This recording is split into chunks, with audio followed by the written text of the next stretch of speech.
Oke, kita masuk ke materi selanjutnya. Kita bakal bahas soal liquidity pool. Liquidity pool atau LP adalah sebuah kumpulan aset kripto yang dikunci dalam suatu smart contract yang disuplai oleh para pengguna DEX untuk menyediakan likuiditas terhadap aset kripto agar dapat diperdagangkan di DEX. Nah, ini jadinya pengguna DEX-nya itu dapat menyuplai likuiditas ke LP. Keuntungannya apa? Karena nanti ini yang nyuplai likuiditas atau liquidity providernya bakal dapat trading fee. Nah, untuk dasarnya sih untuk menyuplai suatu LP itu suatu aset kripto itu diperlukan satu pair. Misalkan ETH-nya mau ditukarkan ke USDC, berarti di pair itu harus dua-duanya ada likuiditasnya harus disuplai. Nah, secara dasarnya nih butuh kedua asetnya disuplai dalam pair ya dengan perbandingan 1:1 atau 50:50. Misalkan ini contohnya kalau ETH-nya harganya 2.000, berarti harus disuplai dengan ya USDC 2.000 juga gitu. Nah, ini bukan tanpa risiko ya untuk menyuplai aset ke suatu LP terdapat yang namanya impermanent loss. Jadi ya kalau kalian megang Ethereum dari harga 2.000, misalkan ada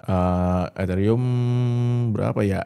Dari 2.000 naik ke 4.000, itu kan kalian dapat gainsnya $2.000 kan. Nah, kalau dimasukin ke LP ya gainsnya nggak sebesar itu. Ada ya berapa asetnya nanti dikonvert ke salah satu pairnya. Ya misalkan di pair ke USDC ya, ETH USDC, nanti ketika harga ETH-nya naik, sebagian ETH-nya itu nanti akan dikonvert ke USDC untuk menyeimbangkan poolnya. Begitu.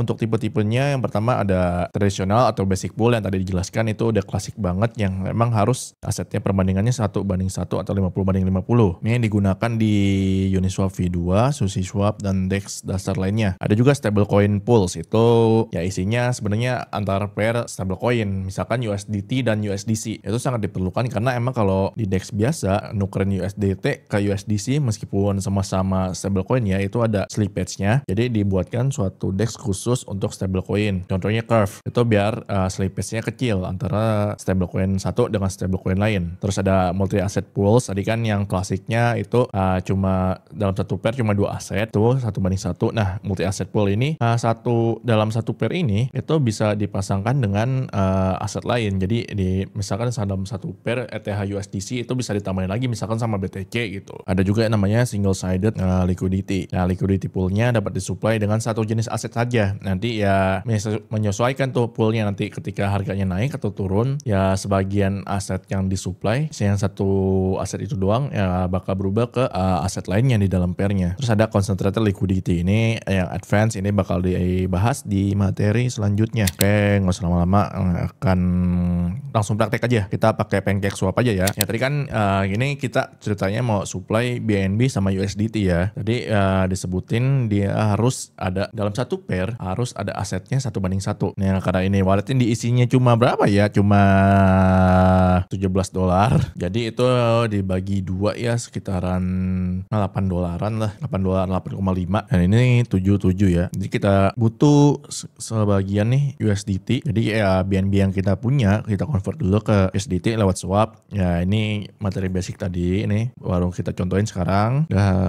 Ketik swap, di confirm. Nah, udah kelar. Selanjutnya apa? Ya udah kalau kita mau nyuplai likuiditas di sini ada di masing-masing exchange agak beda ya, masing-masing DEX. Kalau di PancakeSwap ini liquidity ada di ini farm liquidity. Tinggal kita lihat dulu.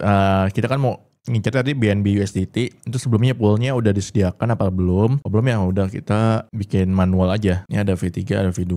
Kita pakai yang klasik aja, yang V2 yang tadi masih 1:1. Nah ini, jadi untuk pasangin pair ini kita butuh 0,007 BNB sama 7,945 USDT. Ini kalau belum ada approval macam-macam, kita approve dulu ya untuk spendingnya. Ya udah, tinggal add liquidity-nya aja. Confirm, transaction submit, udah kelar. Nah ini kalian bisa ngeliat nih posisi LP kalian, current price-nya berapa, dan ini imbal hasilnya estimated APR, annual percentage return, atau biasanya pakai APY, annual percentage yield. Ini kita dengan supply LP ini bisa dapat 75,92% per tahunnya. Oh, ini ada posisi kita tuh kelihatan. Nah, caranya kalau kita mau cabut liquidity-nya ya udah tinggal lihat aja posisi kita sekarang ada di mana, total liquidity yang kita kasih berapa. Dia tinggal ini. Ada biasanya ada tulisan remove liquidity, atau ini di PancakeSwap tadi yang tanda minus ya. Nah, mau kita remove berapa? 50% aja atau semuanya? Ini kita coba semuanya kita remove. Kita ituin approvalnya dulu seperti biasa. Dah, tinggal di remove, confirm, di-confirm lagi di walletnya, submit,